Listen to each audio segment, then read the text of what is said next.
우리 가족을 노리는 여름철 재난사고 19 5위 공개입니다. 당신의 감기 증상, 감기가 아닐 수 있다. 여름철 고열, 기침, 두통, 콧물, 오한의 증상으로 여름에 무슨 감기야 하는 당신. 하지만 지금부터는 무려 치사율 15%에 달하는 이 질병은 아닌지 한번 의심해 보셔야겠습니다. 바로 레지오넬라증.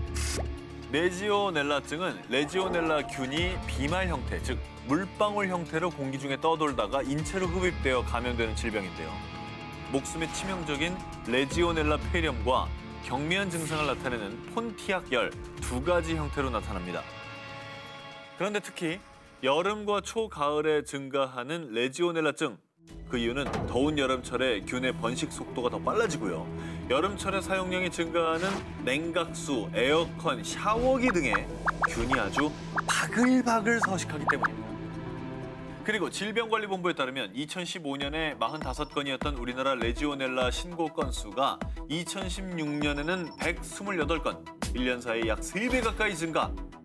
그리고 레지오넬라증의 치사율이 무려 15%라고 말씀드렸죠. 특히 흡연자, 신부전증, 폐질환, 심혈관 질환자, 그리고 면역력이 약한 50세 이상 고령자분들은 감염률이 더 높습니다. 아이고. 그래서 다시 한번 증상을 짚어드립니다. 고열, 마른 기침, 두통, 무력감과 권태감의 증상이 보인다. 또는 호흡곤란, 설사, 위장장애까지 있다면 탈이 났나? 에어컨을 많이 쐬서 감기 걸렸나? 이렇게만 생각하지 마시고요. 꼭 병원에 방문해 주시고요. 미리 예방할 수 있는 방법은 없을까요? 가장 중요한 거는 레지오넬라균이 서식할 수 없는 환경을 만드는 게 제일 중요하겠죠. 2주일에 한 번씩 일요일은 에어컨 필터 청소하는 날로 정하셔서요. 필터는 미지근한 물에 약 30분간 담근 뒤 칫솔로 살살살살 청소를 해서 그늘에 말려주시면 되고요. 냉각기 관리도 어렵지 않습니다. 중성세제를 탄 물을 스프레이 용기에 담아서 뿌려주면 끝입니다. 쉽죠? 그리고 공원이나 등산 가셔서 이런 거 하시면 안 됩니다. 이런 거요. 이게 뭐예요? 수도꼭지에서 물 마시는 거 있지 않습니까? 왜 그건 많이 하는데? 레지오넬라균은 오염된 물에 서식하기 때문에 많은 사람들이 함께 쓰는 공중시설은 각별히 주의하시기 바랍니다. 우리 가족을 노리는 여름철 재난사고 19 4위 공개합니다. 여름의 악몽, 죽음의 한증막. 지난 2017년 7월 미국 조지아주 한 미용실에서 6시간 동안 머리 손질을 하고 나온 디 자넬 에타 파울러. 그런데 당신은 2급 살인, 과실치사 혐의로 체포합니다. 갑자기 그녀가 살인자가 된 이유. 바로 여름철 찜통차 때문입니다. 디 자넬 에타 파울러는 당시 차량 뒷좌석에 딸을 두고 엄마 머리만 잠깐 하고 올게요 하고 갔는데요. 데리고 들어가야죠. 하지만 그녀의 딸은 차 안에서 더위에 의식을 잃고 결국 사망까지. 미국 보건당국에 따르면요. 미국에서만 매년 차량에 갇혀 숨지는 아이들이 평균 37명. 물론 우리나라도 예외일 수 없습니다. 지난 2016년 광주에선 통학버스 안에서 8시간 동안 방치된 4살 어린이가 의식불명 상태에 빠진 사고가 있었고요. 2011년 경남 함양에선 5살 아이가 차 안에서 질식사한 사건이 있었습니다. 안타깝다. 이만하면 정말 여름철 차 안은 지옥의 한증막 그 자체인 거죠. 한국교통안전공단에 따르면요. 한여름엔 4시간만 주차해도 차의 내부 온도가 무려 70도까지 상승한다고 합니다. 그런데 특히 어린아이들은 체온 변화 속도가 성인보다 3배에서 5배 정도 더 빠르기 때문에 더욱 위험할 수밖에 없는 거죠.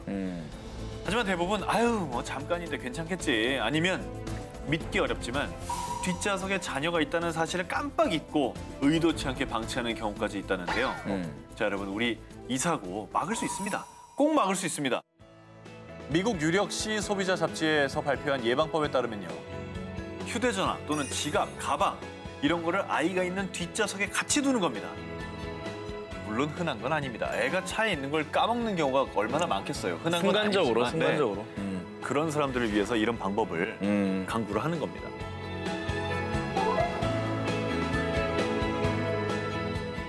자, 이제 제가 2개 있고요. 이제 하나밖에 안 하나 남았습니다. 있으시죠? 네. 자, 우리 가족을 노리는 여름철 재난사고 19 이번엔 3위 공개합니다.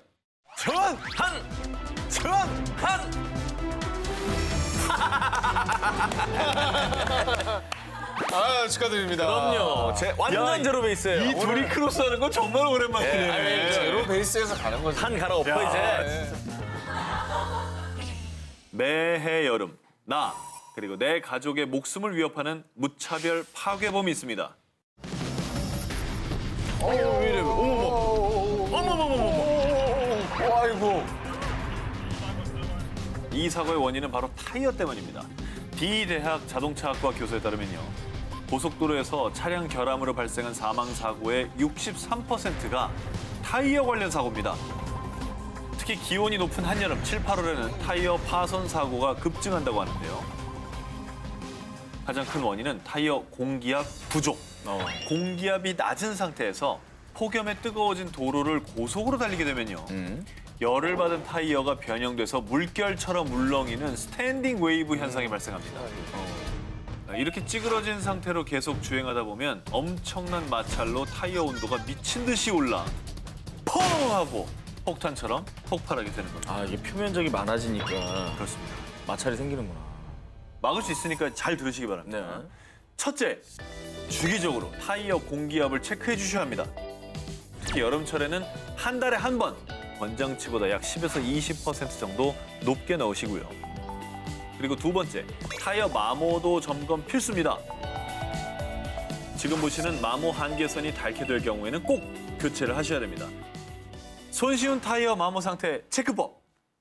요 100원짜리 동전 하나면 확실하게 확인할 수 있습니다. 어떻게요? 동전에 있는 이순신 장군이 보이시죠? 네네. 네. 이분을 거꾸로 들어서 타이어의 움푹 파인 곳에 트레이드에 꽂습니다. 네네. 우리 이순신 장군의 이 감투가 거의 보이지 않는다면 타이어 상태가 좋은 거예요. 양호한 거죠. 근데 만약에 모자가 3분의 2 이상이 보인다면 아이고, 그건 늦은 겁니다. 꼭 얼른 교체를 해야 됩니다. 경고를 하시는 거네요. 그렇죠. 내 모자가 덜 들어간다, 이놈아. 그렇죠. 자, 전대전 두 기사 모두 제 특종인데 말이죠. 네, 어떤 것들이 있나요? 네, 프렌시코 대망의 1위 특종 후보를 공개합니다. 여름철 페스티벌 주의보. 우리 집에 시한 폭탄이 있다. 제 첫 번째 특종입니다. 지난 2017년 6월 라스베가스에서는 미국 최대 일렉트로닉 음악 축제가 열립니다. 라스베가스를 대표하는 축제답게 매년 최대 약 30만 명의 관객들이 찾아옵니다. 30대 남성 마이클 모스도 그중 한 명이었죠.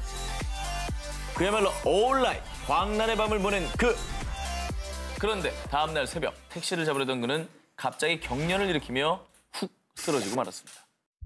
그리고 병원으로 긴급 후송된 지 단 4시간 만에 어머. 결국 안타깝게 사망. 아이고. 사인은 열사병이었습니다. 그 지경이 될 때까지 어떻게 그걸 모를 수가 있었을까요? 그러니까 뭐 이 열기에 나도 몸이 뜨거워지나 보다라고 그냥 착각을 한 모양이죠. 그 정도면 머리가 어지러웠을 텐데. 실제로 미국 라스베가스는 매년 기록적인 폭염을 기록하며 일명 가마솥 더위로 유명한 곳인데요. 그날도 38도를 웃도는 폭염 속의 야외 공연이었고 게다가 숨진 남성은 물을 마시지도 않았다고 합니다. 또 사고가 났을 때 현장이 북새통이라 구급차가 들어오는데도 많이 지체됐었다고 합니다. 자, 여러분, 더위에 장사 없죠. 그래서 사고를 막기 위해서는 이거는 꼭 지켜주셔야 되겠습니다. 열사병의 천적은 바로 물. 갈증이 나지 않더라도 최소 1시간마다 2컵 정도의 물은 꼭 마셔주셔야 됩니다. 염분과 미네랄을 보충해주는 스포츠 음료도 물론 좋습니다. 그리고 갑자기 몸이 뜨거워지면서 근육통이나 경련, 또 의식도 가물가물해지는 열사병 전조 증상이 나타나면요. 일단은 시원한 곳으로 대피하시고요. 구조대원이 올 때까지 체온을 낮춰주는 게 제일 중요합니다. 그래서 얼굴이나 신체에 물을 뿌리거나 젖은 수건을 덮어 부채질이나 선풍기 바람을 이용해서 열을 빠르게 증발시켜 주시기 바랍니다. 우리 가족을 누리는 여름철 재난사고 19, 저 전 기자의 두 번째 1위 후보를 공개합니다. 푹푹 찌는 한여름, 살인적인 폭염이 위협해도 에어컨만 있으면 그 어떤 더위도 두렵지가 않죠. 그런데 이렇게 천하태평하게 에어컨을 쐬고 있을 때 우리 집에 있는 시한폭탄은 나도 모르게 작동 중일 수도 있습니다. 뭐죠? 집에 시한폭탄이 뭐가 있는 거죠? 불이 났습니다. 시래기 아니야? 저게 달려있는 게 시래기잖아. 저거 봐봐. 시래기 탔잖아요. 화재 사고의 원인은 바로 에어컨 실외기. 아니 실외기가 왜 터져요? 에어컨 화재 사고 가운데 무려 63.3%가 실외기에서 발생합니다. 아이고. 그리고 화재 원인의 80% 이상이 실외기, 이 전선 문제인 것이 밝혀졌는데요. 보통 아파트 에어컨 뒤쪽의 벽구멍을 통해서 실외기를 연결하죠. 이럴 경우 전선이 꺾이거나 피복이 벗겨지기가 쉽고요. 특히 에어컨 제조사에서 기본적으로 제공되는 실외기 전선은 최대 10m. 하지만 실외기 설치 위치가 멀어지면은 추가로 전선을 연결하죠. 이때 일부 설비업자는 전선을 대충 꼬아가지고 테이프로 연결하는 경우가 종종 있다고 합니다. 많지. 그러면 실외기 전선 연결이 느슨하게 되는데요. 그렇게 되면 과부하가 생기고 그때 급 온도가 상승해 화재가 발생할 수 있는 거죠. 무섭다. 그렇죠? 자, 그러면 우리 집에 숨겨진 실외기 시한폭탄 제거법 나갑니다. 중요합니다. 여름이 됐다고 에어컨부터 바로 틀지 마시고요. 실외기 전선 상태를 확인합니다. 그리고 실외기 후면에 먼지나 이물질이 쌓여 있다면 빗자루 등으로 먼지를 슥슥 쓸어주고요. 그리고 바람이 통하는 망 부분은 소를 이용해서 먼지를 꼭 제거해 주시기 바랍니다. 네, 우리 가족을 노리는 여름철 재난사고 19, 12위를 공개합니다. 자, 여러분 실제 상황입니다. 조스가 나타났다라고 한다면 막연하게 외국 영화 이런 게 떠오르실 텐데요. 그죠, 보통 뭐 해외 외신이나 뭐 미국, 호주 이런 쪽에서 이제 상어 사고가 났다 이런 얘기는 들어봤는데 백상아리가 한국에서 나온다고요? 그렇죠. 헐. 자, 그런데 말입니다. 지난 4월 경남 거제에서 백상아리가 그물에 걸려 죽은 채 한 어민에게 발견돼 사람들에게 큰 충격을 안겨줬습니다. 백상아리가 누구냐? 거대한 몸집에 톱니 모양의 날카로운 이빨이 특징인데요. 500여 종의 상어 중에서도 가장 난폭하다는 바다의 최상위 포식자죠. 야, 저게 우리나라에 잡혔다고요? 이뿐만이 아닙니다. 삼척, 충남 보령에서 어머, 서해안도? 원래 상어가 주로 출몰하는 지역은 남쪽에서 올라오는 난류와 북쪽의 한류가 만나는 곳이 서해안인데요. 그래서 광어나 우럭 등이 잡히는 5월부터 서해가 상어의 먹거리 천국이 됐다고 합니다. 그래서 그런데 2017년 영덕 그리고 올해 거제, 삼척 또 동해안까지 식인 상어가 출몰하게 된 이유 예상하셨겠습니다만 바로 온난화 때문입니다. 동해안의 수온이 상승했기 때문이죠. 정말 심각한 상황이네요. 네. 그래서 올여름 당장 긴장을 바짝 하셔야 될 것 같습니다. 지난달부터 부산 해운대, 송정, 강원도 망상, 주문진 등 전국의 260개 해수욕장이 개장을 시작하고 있습니다. 정말 혹시나 물놀이 하다가 내 눈앞에 상어가 딱 하니 자리 잡고 있다면 어떻게 해야 되느냐? 지식인 창이 많이 있어요. 그래요? 상어 만났을 때 코 때리면 기절하나요? 그 이유가 정확히 밝혀진 건 아니지만 상어의 앞 이마와 눈 주위에 뇌신경으로 연결되는 신경세포가 집결돼 있기 때문이라고 합니다. 하지만 여러분, 영화도 만화도 아닙니다. 절대 현실적으로 불가능합니다. 일단 과거 상어가 출연했던 해역에는 가급적이면 안 가는 게 최선이겠죠. 자, 그리고 해양경찰청에 따르면요. 바다 수영할 때 이 시간만큼 꼭 피하라고 합니다. 이런 게 중요하겠다.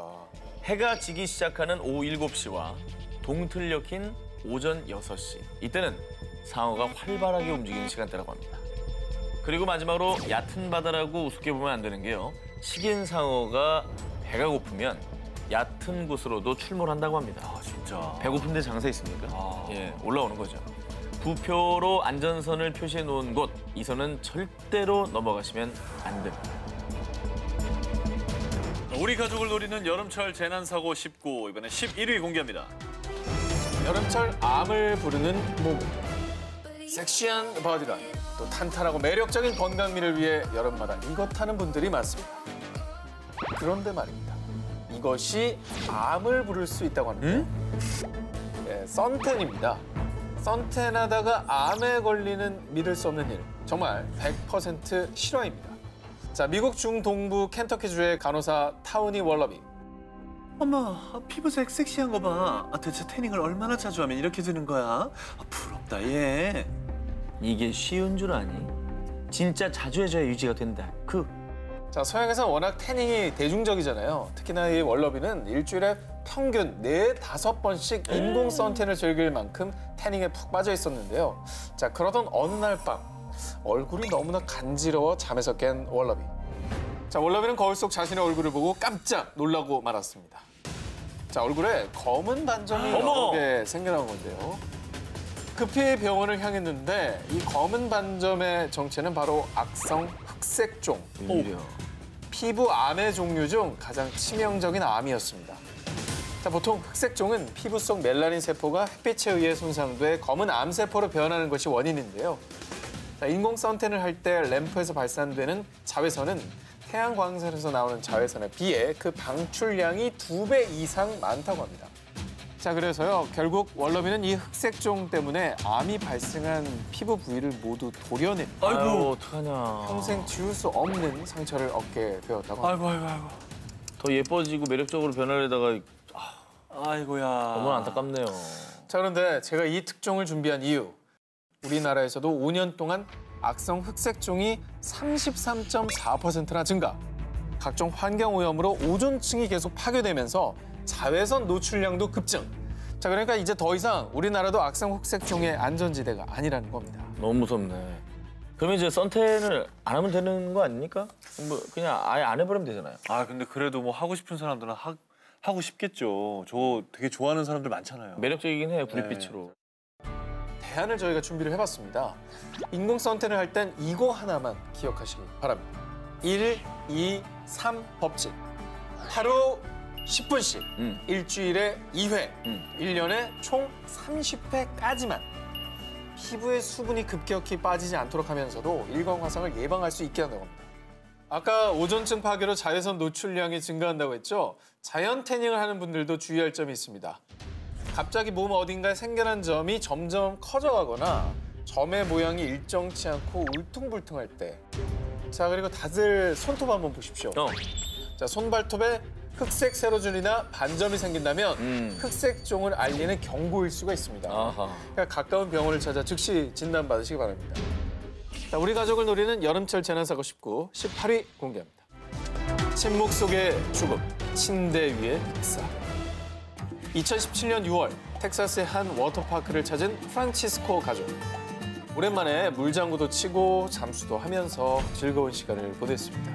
자, 그런데 그날 저녁부터 4살짜리 아들 프란치스코 3세가 아빠 저 너무 졸려요. 배가 너무 아파요. 이렇게 유난히 피곤해하더니 갑자기 음식물을 개워내고 설사까지 했는데요. 왜? 자, 그래서 엄마는 혹시 물놀이 때 먹은 햄버거 때문인가라는 생각으로 급히 약을 먹이고 아이를 간호했고요. 그 덕분인지 아이는 다행히도 서서히 기력을 회복했다고 합니다. 그럼 그때 내가 병원에만 데려갔더라면. 왜? 아니 기력을 회복했다고 그러는데 뭔 일이 났어요? 자, 아들 프란치스코 3세가 그만 침대 위에서 사망. 왜? 소년의 사인은 놀랍게도 익사. 아니 또 물놀이를 갔던 거예요? 아닙니다. 프란치스코 3세가 사망한 이유는 마른 익사였습니다. 처음 들어봤네요. 자, 보통 수영하다가 종종 갑작스럽게 물을 먹게 되는 경우가 있잖아요. 근데 마른 익사는 잘못 삼킨 물의 일부가 폐 속에 흘러 들어가면요. 뒤늦게라도 폐에 자극을 일으켜 사망에 이르게 할 수 있는 겁니다. 근데 저런 게 실제로 맞나요? 2005년 미국 질병통제센터에 따르면 매년 약 3에서 4천 명 정도가 익사로 사망하고요. 어머나. 이 중에서 무려 13%에 이르는 500여 명이 마른 익사로 사망한다고 발표했는데요. 꽤 많네. 그러니까 꽤 높은 수치죠. 자, 그럼 어떻게 확인할 수 있을까요? 그 정확한 증상을 알면 저희가 마른 익사를 확인할 수 있을 텐데. 네, 마른 익사를 방지하기 위해서 꼭 기억해야 될 것. 자, 물놀이를 마친 뒤 가슴 통증, 기침, 구토감, 그리고 숨이 가빠지면서 거품을 토하는 등의 징후가 보이면 즉시 병원을 찾으시고요. 특히나 어린아이들, 유아, 7살 이하의 아이들은 후드를 포함한 호흡기가 완전히 발달하지 않았기 때문에 이 마른 익사에 대한 더 각별한 주의가 필요합니다.